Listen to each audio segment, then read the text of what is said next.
So you've got this great idea. You've put it in action. You've written it down. You've moved it. You've measured it. And all of a sudden, you know what happens, right? Kaboom. And it's not fun. First thing I always tell people to do is breathe, because all negative things in time will pass. Last year, as I talked about, I was on Denali. It was very frustrating because it's the most majestic, beautiful place that you've ever seen. I went up there, and each person had to carry 126 pounds between the back, our packs, and the sleds that were dragging up the mountain. We got up to 14,200 feet, and every night it was minus 25 in our tent. It was incredible.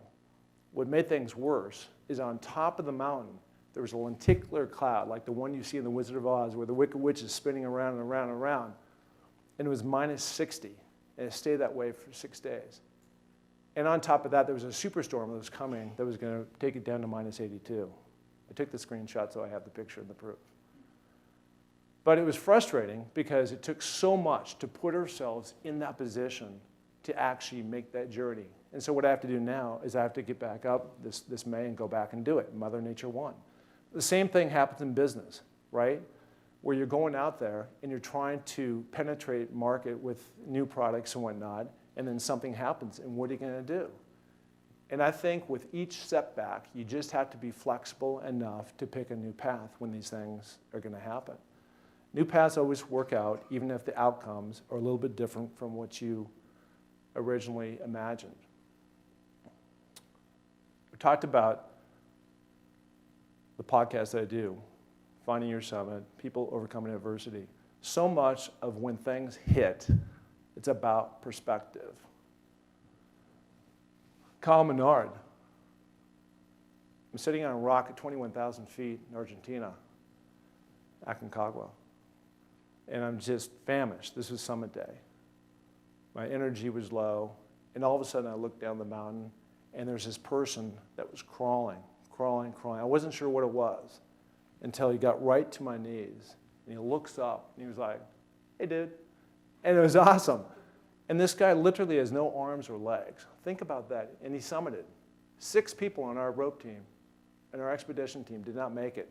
And this guy, no arms, no legs, made it all the way to the top. And I ended up talking to him again on the other side of the mountain when he had scaled. The next guy was down at USC recently. He lost his vision, his sight, when he was 12 years old. He plays on the USC football team. He's a long snapper. He's the first guy, he's the first blind guy at D1 level football game that's ever played.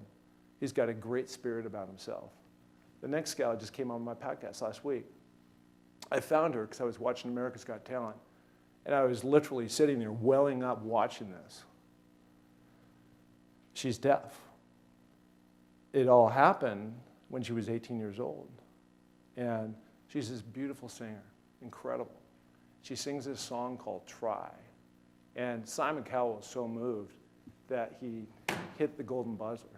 And all the confetti came down, and she made it all the way to the final. She took 4th place. So if you ever want to hear a beautiful singer sing, and then to find out that she can't even hear herself, she feels emotion in her chest and her throat, and that's how she sings and listens. The last guy, Captain Charles Plum, he's the guy I went up and visited in San Ynez. He was the original Top Gun pilot, total badass. Okay, seriously. He flew 74 missions over Vietnam, doing his different runs, bombing runs that they were doing back then. On his 75th one, he was shot down out of the sky. As he's floating down to Earth, people are firing bullets at him. He lands in a rice paddy. They run over and they grab him, they beat him, shackle him, imprison him. Malnutrition for 6 years. He couldn't talk at all. Now he gets out of jail.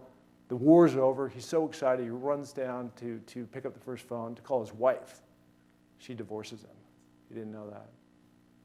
This guy's a bright light, and this guy's overcome. So the whole point of anything and everything is that when you're going through adversity in business and your personal life, just have a little perspective, because there's other people out there that have a lot worse than you do. So back to your action sheet that we talked about. When obstacles hit, when things get tough, how can you gain perspective? And the second part of that is how can you pivot when those things happen? That's the whole key. As a business, things aren't going so well, how can you pivot?